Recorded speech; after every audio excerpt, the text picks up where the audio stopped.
that's been going on for decades with millions and millions of people killed. And these two gentlemen spent a lot of time backstage talking to each other, and over at the Oval Office. We were at the Oval Office together. It was beautiful. And I think it's just a very important day. And we have other leaders from other countries. And you said such beautiful things. I'd love to have you come up. We'll finish up, and then I'd love to have you come up, and if you could issue the words that you just issued backstage. It usually doesn't work, you know. It usually never happens. They said, oh, they said it much better before, but you will probably do better up here. But I'd love to have you say how you felt, because it is an amazing day. Great day for Africa, great day for the world, and for these two countries, and they have so much to be proud of. And I want to thank the leaders. I want to thank you very much. It means maybe more because we are here together for the first time ever in this building. Brand new, beautiful building. I don't want to tell you how much it costs, because I hear it's a lot. Okay? They don't build inexpensively here. But I just want to thank you very much. So please sit down, everybody. I want to thank everybody for being here. It's a momentous occasion. It's truly incredible setting. It's very few places I've seen like this. In this holy season, we prepare to celebrate the birth of the Prince of Peace. We have come to the U.S. Institute of Peace to sign a historic agreement that will end one of the longest-running conflicts anywhere in the world, with far more than 10 million people killed. Today, we commit to stopping decades of violence and bloodshed and to begin a new era of harmony and cooperation between the Democratic Republic of the Congo and Rwanda. I want to thank the two courageous leaders. They are courageous leaders. They really are courageous leaders, great people. President Tshisekedi of the Democratic Republic of the Congo and President Kagame of Rwanda. They are amazing people, and they had stories to tell me that were incredible. Really fascinating in so many different ways. Sad and beautiful, both sad and beautiful, and today makes them beautiful. I've just held really fantastic meetings with both men and representatives of other countries, where we discussed the importance of upholding this new agreement. Very detailed, powerful agreement. I also want to thank several foreign guests and dignitaries in attendance to celebrate this magnificent event, including the President of Angola. Please, would you stand? And so great to see you. Thank you. The President of Burundi. Thank you very much. Great to see you again. The President of Kenya. We have the Olympics here. You know, they do very well in the Olympics, those runners. I don't know what the heck you do with those runners, but they are very good. I've been watching them for a long time. So we have the Olympics coming to the United States. You know that. Thank you very much. And you'll come as our guest. Thank you. And the President of the Council of Ministers of Togo. Thank you. Thank you very much. The Vice President of Uganda. Thank you. It's such a beautiful color. Like all these guys are wearing these dark suits.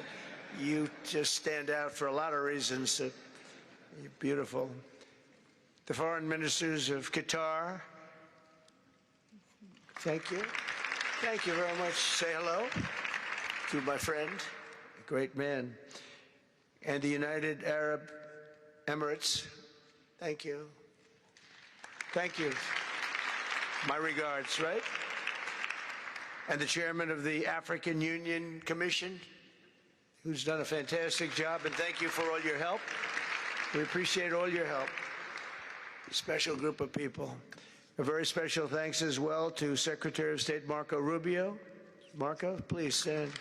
Thank you. And thank you for putting a certain name in that building. I said, boy, that is beautiful. That blew up last night. They said, that's a great honor. It really is. On this building, it's a great honor. Thank you very much. I assume you had a lot to do with that. Just a little bit, yeah. Thank you. Appreciate it. And Senior Advisor for Africa, Masad Boulos, who's been fantastic. Thank you, Masad. All of these people, every one of them, were indispensable in forging this agreement. Let me also recognize Senators Mike Rounds and Lindsey Graham. Lindsey, thank you. Mike, wherever you may be. Thank you. Thank you, Mike. Representatives Ronnie Jackson. Where's Ronnie? Ronnie is that great guy. He won his race in Texas by 48 points, right, Ronnie? So I don't have to ask if he's in any, I don't even have to endorse him anymore. It doesn't matter. Save the paper, right? Great job. Chris Smith. Chris? Thank you, Chris. Great. Good job. Trent Kelly. Trent? Thank you very much. Thank you. And the acting president of the Institute for Peace, Darren Beatty. Thank you, Darren, very much. Thank you very much, Darren. For more than 30 years, one of the worst conflicts on earth has been raging in eastern Congo. Millions and millions of people have been tragically killed, went on forever, and countless more have been displaced from their homes. Families have been destroyed. It's been a disaster. Many administrations have tried, but probably not too hard, knowing who preceded me. But they tried. It says they've tried. But we tried harder to end this conflict. But they've accomplished, obviously, they accomplished very little because the killing went on at levels that just got worse and worse. And today we're succeeding where so many others have failed. And this has become the 8th war that we've ended in less than 1 year. Such an exciting thing to do. This has been a really, because we're talking about 30 years of fighting, 30 years, much more than 10 million lives. Last June, thanks to the efforts of Secretary Rubio and Mr. Boulos, Rwanda and the DRC reached a landmark agreement to move toward peace. They started the process. I met with some of their great representatives who are here also. And we started a great process. The compact we're signing today, which will be known as the Washington Accords, everybody sort of liked that name, formalizes the terms agreed to in June, including a permanent ceasefire, the disarmament of non-state forces, provisions for refugees to return to their homes, and justice and accountability for those who have committed illegal atrocities. Very importantly, this agreement also creates a new framework for economic prosperity. There's tremendous wealth in that beautiful earth. It's beautiful earth. But it was stained badly with blood, tremendous amounts of blood. But in the region that will support a lasting peace, and the Democratic Republic of the Congo and Rwanda have agreed to more closely integrate their economies with each other rather than fighting, and they'll be doing that. And these two gentlemen are very smart, and I think they liked each other a lot. I spent time with them.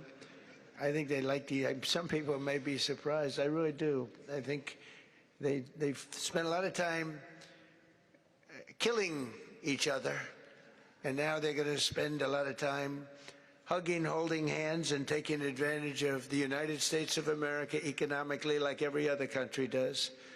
So they're going to do very well. But they do have some very valuable things. They're going to have a lot of money and a lot of success, and I think they're going to get along really well, so I hope so. Thank you very much. Look at them. Look at the way they love each other. Thank you. So I have a lot of confidence in both leaders. We'll keep these commitments. I know they're going to keep them and follow through on the agreement and create a much brighter future for the people of their countries. And they're heroes within their countries because of today. This is a big story. And so much is being written and said. All of the newscasts have it at the top of the list. And they are heroes, and we want to keep it that way. Today, the United States is also signing our own bilateral agreements with the Congo and Rwanda that will unlock new opportunities for the United States to access critical minerals and provide economic benefits for everybody. And we'll be involved with sending some of our biggest and greatest companies over to the two countries, and we're going to take out some of the rare earth and take out some of the assets and pay, and everybody's going to make a lot of money. These are just two of the many new agreements related to mineral supplies that my administration has achieved this year, including with Australia, Japan, Kazakhstan, Malaysia, South Korea, and many other countries. With all of these agreements, we're forging new economic security partnerships that protect the interests of America and our friends and partners, and a core feature of my administration's national security strategy, a big part of which is the tariffs. We're taking in trillions of dollars in tariffs. Nobody's ever seen anything like it, and it's given us really great national security. We'll be paying down debt. We'll be making distributions to people, and we're really doing a job. It's amazing. I was with a gentleman, the future king of Saudi Arabia, and you've heard me say this a couple of times, but 2 months ago when I was over there, he said, and actually Qatar is represented today, and UAE is represented, and your leader said the exact same thing, different words, but the exact same thing, that 1 year ago they thought our country was dead, and now our country is the hottest country anywhere in the world. We're the hottest country anywhere in the world. Nobody's ever seen anything like it. We have over $18 trillion, that's just in 10 months, pledged or being invested or pledged to be invested in the United States. Think of that, 18 trillion. The highest amount we've ever had is 1.5. Under the Biden administration, they did much less than 1 in 4 years. Think of that. So they did less than 1 trillion in 4 years. We have 18 trillion in 10 months. It's going to be much more than that, too. No other country in history has ever been close, no matter what country you pick. So I want to thank you again, everybody, for your great vision, and I want to thank the people, especially the people that we named. Some of the others that unfortunately we didn't name, we just couldn't do that. But for your vision and for your courage, because it's made it possible to begin healing old wounds and transcending past differences and creating a future where every child of God can live in dignity, prosperity, and peace. And these are two very good men, and they're two potentially very strong countries. I'd like to now invite President Kagame to come up and say a few words. It's Rwanda. And then, if I may, President of DRC, who really is doing a great job. These are two men that are doing a great job. And again, they are so respected because of what they're doing today and the mission that they've really, I think, accomplished. And we'll see how it all works out, but I think it's going to work out really great. They want to get on to other ways of living for their people, and they're great leaders. Thank you very much. Please, Mr. President, thank you. Thank you very much.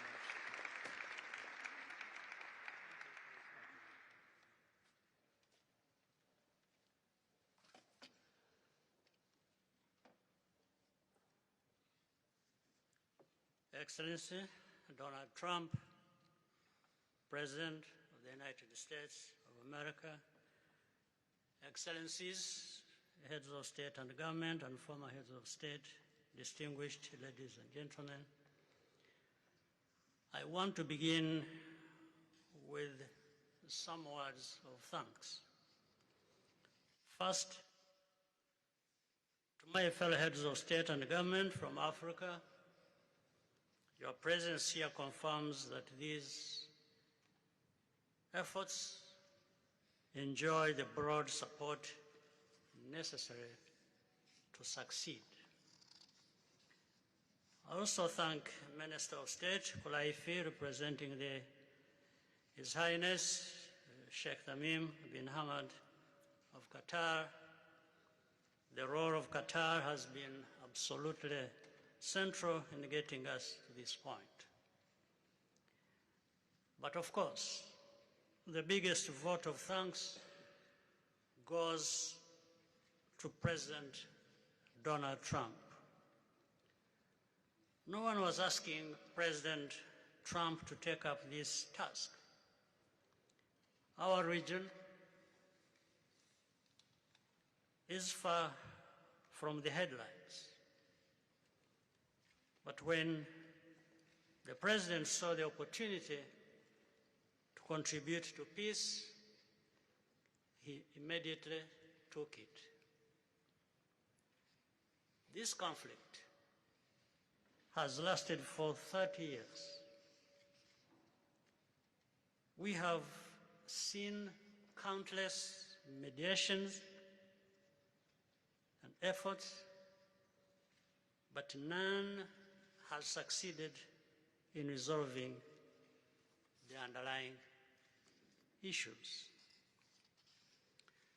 President Trump introduced a new and effective dynamism that created the space for breakthroughs. His approach is even-handed, never taking sides. He orients us toward the future, not the past, emphasizing that the dividend of peace is prosperity and investment, including from the United States. More importantly, President Trump's approach is pragmatic. The process has not become an end in itself. All of these elements filter down to his dedicated team, and here I want to single out Secretary Rubio and Masad Boulos for special appreciation. We would not be here today without their efforts. And as a result, we have the clearest and most viable path forward that we have ever had. These accords provide everything needed to end this conflict once and for all. If this agreement falters and things do not work out as they are supposed to, the responsibility will not lie with President Trump, but with ourselves. It's up to us in Africa, working with our partners to consolidate and expand this peace. There will be ups and downs on the road ahead. There is no doubt about it. Rwanda, I know, will not be found wanting. I can assure you of that. Our only objective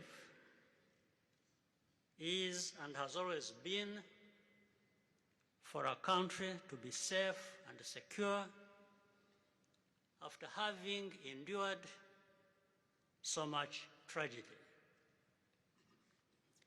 We now only want to look forward in a confident expectation of a prosperous and stable future. Mr. President, Excellencies, I thank you for your kind attention.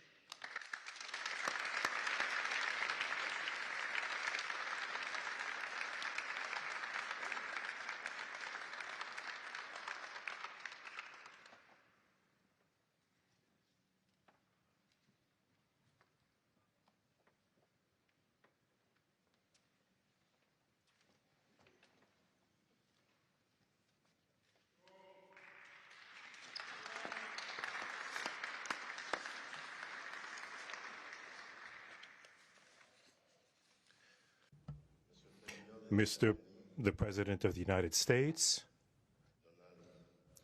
Donald Trump, ladies and gentlemen, dear members of the delegations, distinguished guests, as we have just placed our signatures at the bottom of the joint declaration enshrining the Washington agreements for peace and prosperity, I do feel, on behalf of the people of Congo, a deep gratitude and clear hope. First of all, I would like to express quite solemnly our deep thanks to the President of the United States of America, Mr. Donald Trump. I would like to thank his administration and also wish to thank the American people for the critical role that they played for the rapprochement, the closening between the Democratic Republic of Congo and the Republic of Rwanda. To these thanks, I also bring in all of our regional partners and our international partners who, thanks to their commitment and engagement, have consistently made this critical moment possible in the road to peace. First and foremost, we have Sheikh Yanim bin Ahmad Adani.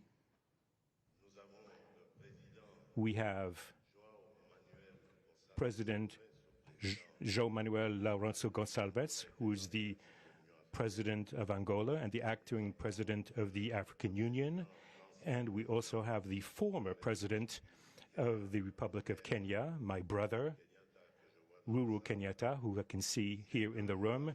These two great Africans who are at the beginning, who started the Rwanda and the Nairobi processes.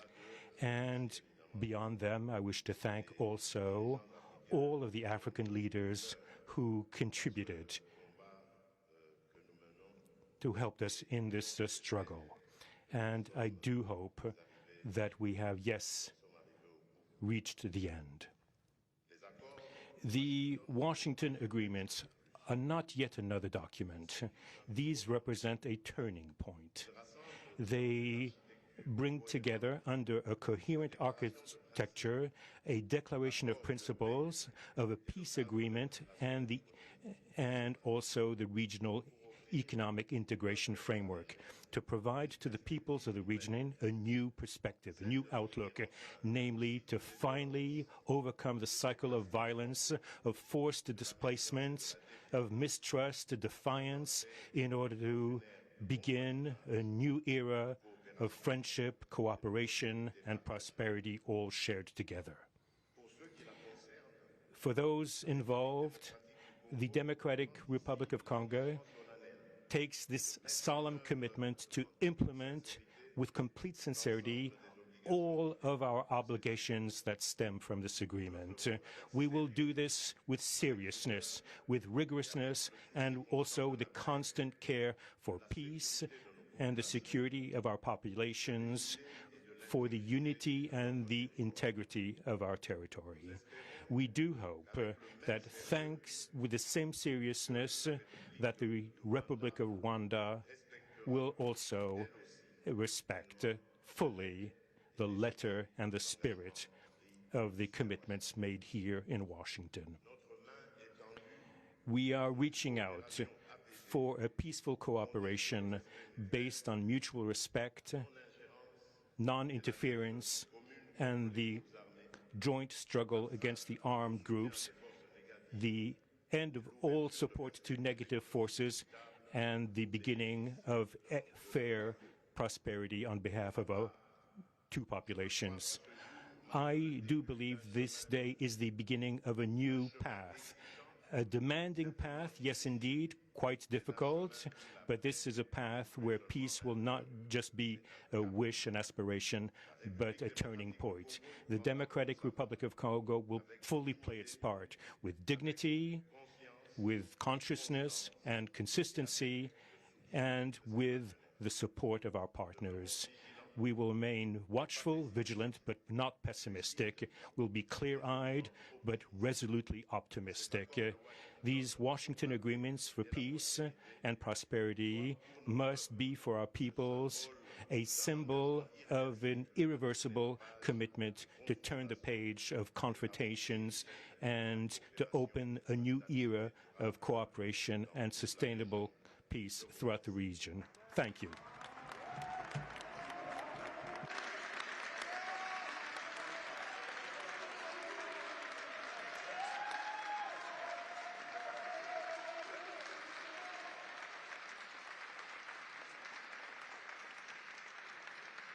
So, if I might, my four new friends, a couple of cases not that new. Could you come up, please? Do you mind? Please.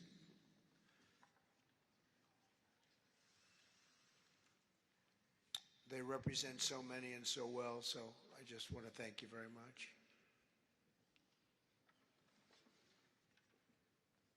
Good.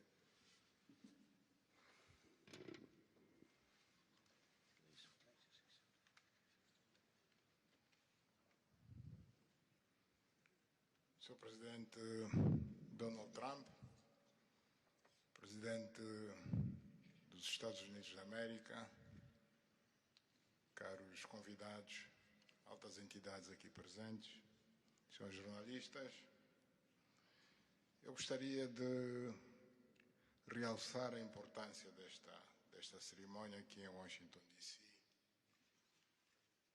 que vai finalmente pôr fim a um conflito que, como já foi dito, dura mais de 3 décadas. Não são exatamente 30 anos, mais do que 3 décadas. Um conflito entre irmãos, países vizinhos e irmãos, que deviam se dar bem, mas que, por razões de diversa ordem, têm vindo a se degladiar ao longo dos anos, com pesadas consequências, quer para as populações de ambos os países, como também para as respectivas economias. A região dos Grandes Lagos é uma região das mais ricas do mundo, não apenas da África. É enormemente rica em recursos hídricos, terras aráveis, florestas, recursos minerais que estão no subsolo, mas, sobretudo, rico nas suas pessoas, com um potencial muito grande para desenvolver aquela região da África que pode catapultar o desenvolvimento de outras regiões igualmente do nosso continente. O mundo atravessa hoje uma crise energética e alimentar. Nós fomos a dizer que a África, e em particular essa região dos Grandes Lagos, tem o potencial, não digo de resolver, mas de contribuir consideravelmente para a resolução dessas duas grandes crises, quer alimentar, quer a energética, não apenas para o nosso continente, mas para o mundo. A grande barragem do Inga, adormecida há bastantes anos, pode contribuir enormemente para a eletrificação do continente e, consequentemente, para a sua industrialização. Em termos de agricultura, o facto de ter terras aráveis, um índice de chuvas bastante regular e abundante, pode-se desenvolver agricultura naquelas regiões para alimentar o continente.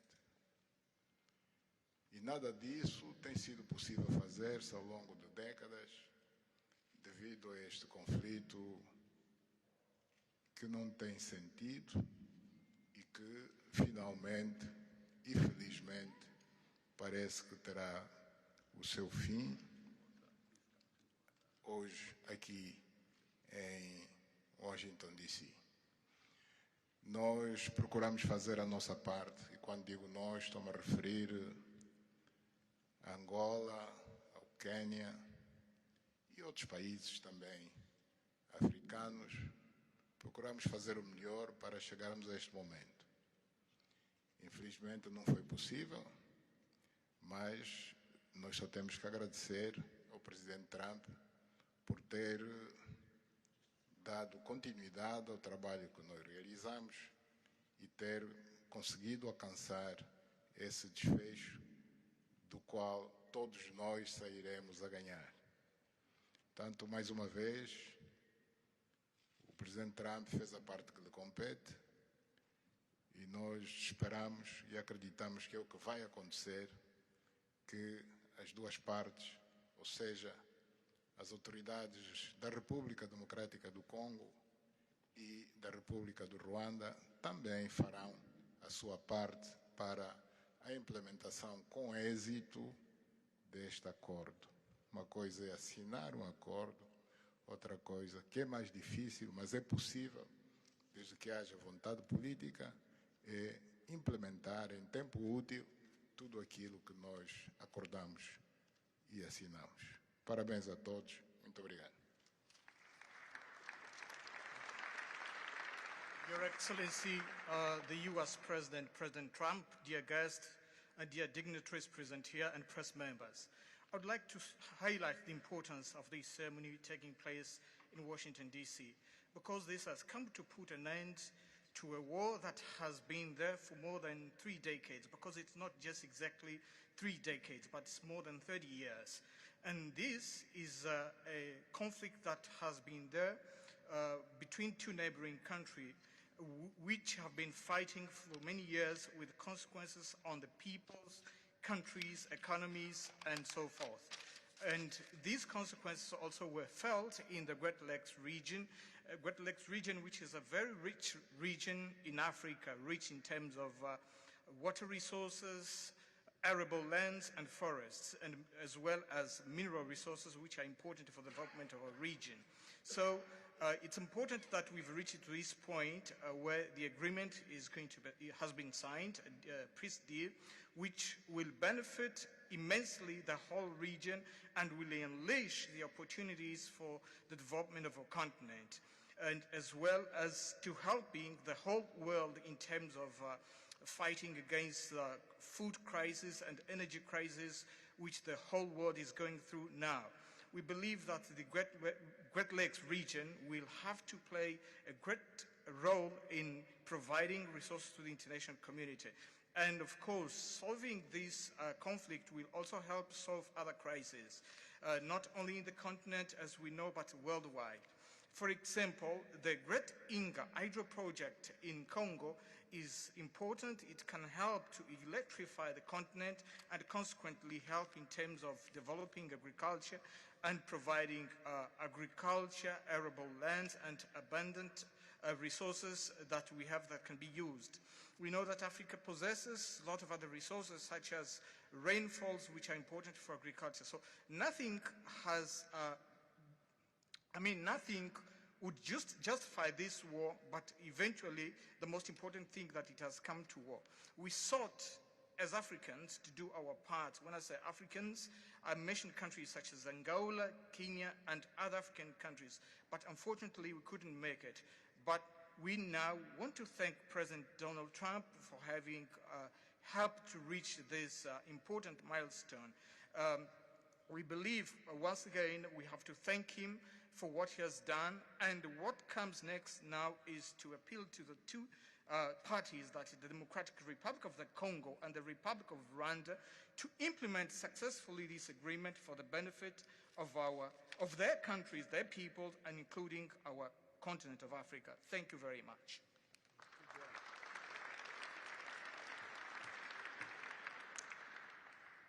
Your Excellency, President Trump,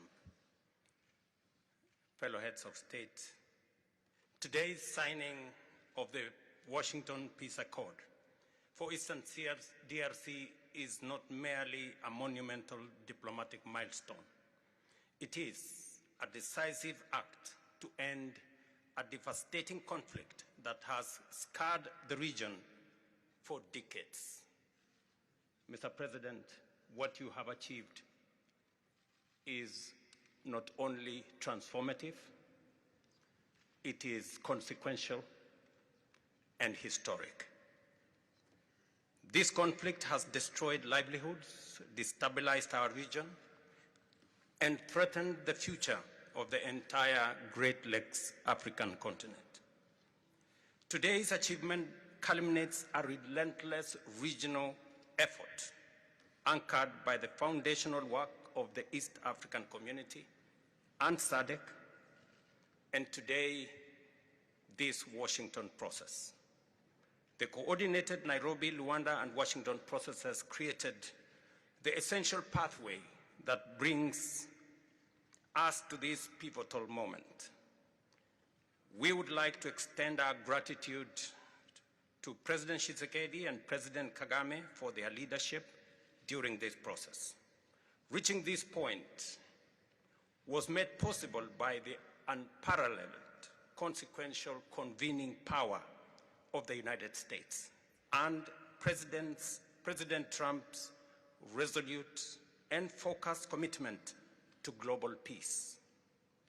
Your clarity, Mr. President, of purpose and ability to rally stakeholders together has brought us to this point.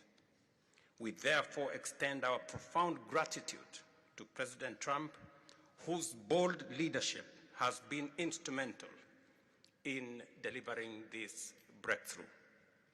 Our presence here, Mr. President, as regional leaders, is a testament of our collective resolve.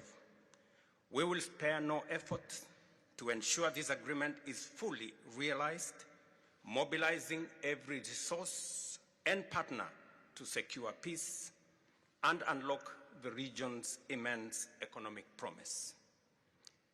The protracted conflict on our continent continues to hold back Africa. Our current 3% share of global trade is stark evidence of how far this war has held us back. A peaceful Eastern DRC can unlock one of Africa's greatest economic opportunities. Our vast resources, the young talent that we have, connected through our regional infrastructure and the Africa Continental Free Trade Area, can ignite an unprecedented transformation. A peaceful and integrated Great Lakes region will accelerate innovation, predictable government reduces risk, harmonized regulation lowers costs, and open borders increase trade, attracting value-added industries to our continent. For too long, Africa has exported raw materials only to import refined products at great cost. Our regional economic integration framework, Mr. President, that you have spoken to here, will build value chains in minerals, manufacturing, and agri-processing, creating jobs and creating wealth. The Great Lakes region stands at the threshold of a new era. Peace will open doors, integration will guide us, and private sector dynamism will propel us forward. In conclusion, as we celebrate progress in the DRC, we must not look away from other crises. I want to ask you respectfully, Mr. President, that in your quest for global peace, to support efforts to resolve the humanitarian catastrophe in Sudan. I thank you.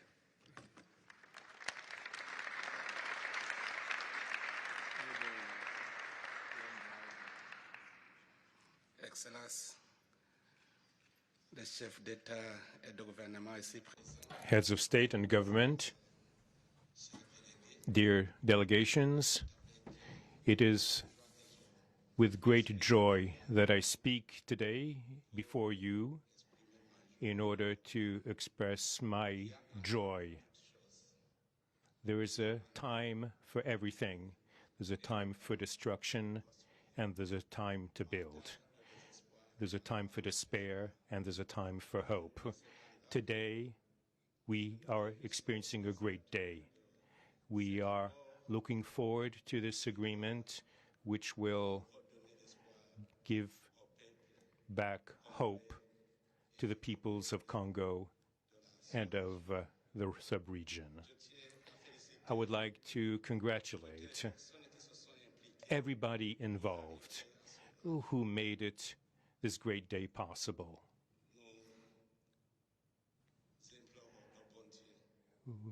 We beg, we urge God to continue to guide us, to guide the steps of all people of goodwill who will become involved for its implementation.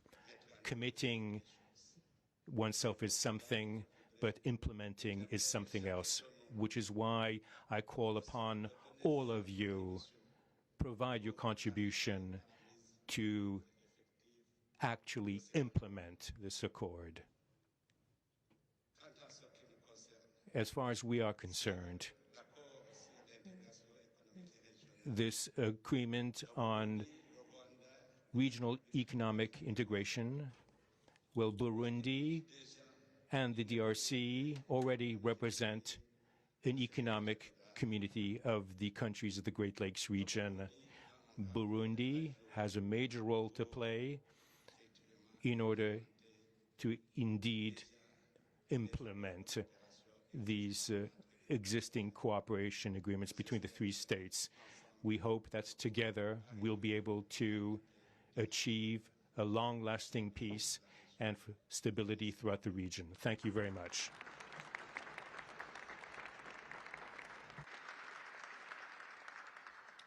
Thank you very much. And I just want to introduce a friend of mine who I just noticed in the audience. He's in charge of a very small sport called here soccer, over there football.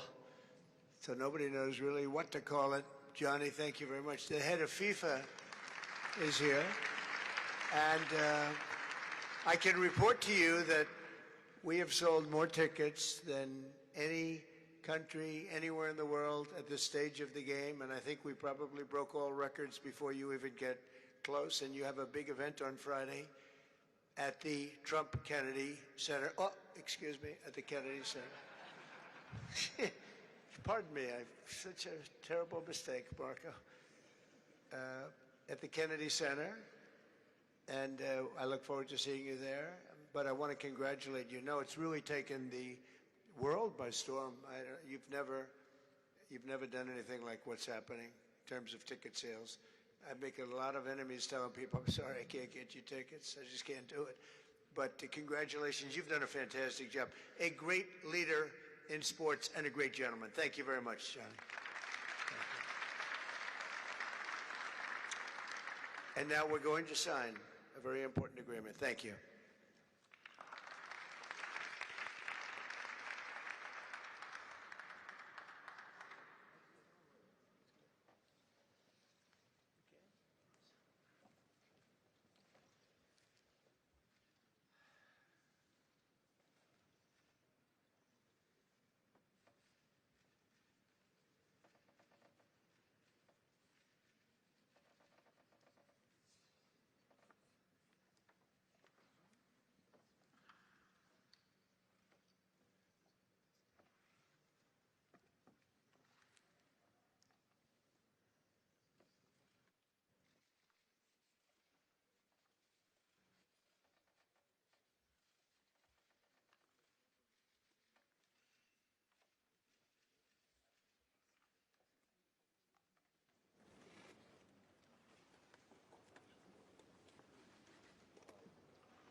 Africa.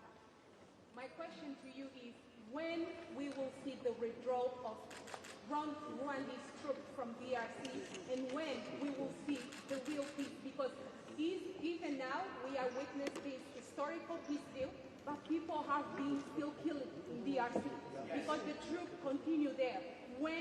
Because this peace to be real, the troop needs to withdraw from DRC. When we will see the withdrawal? I think you're going to see very quickly, I think you're going to see things happen. This is something that was not doable, according to a lot of people, and not only is it doable, I think it's going to be a great miracle. These two gentlemen are leaders, they're great leaders, and they're going to prove that in the coming months and years. And I think you're going to see very immediate results. I have confidence that that's what's going to happen. Thank you very much, everybody.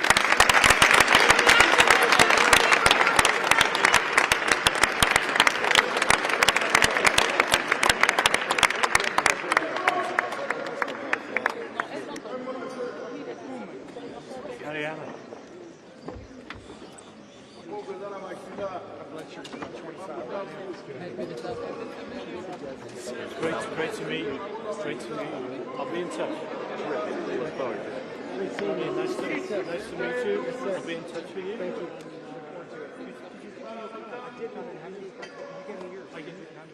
Send me a text. And then I'll look next time I live in New York. Next time I'm down here. Thank you, everybody. Thank you.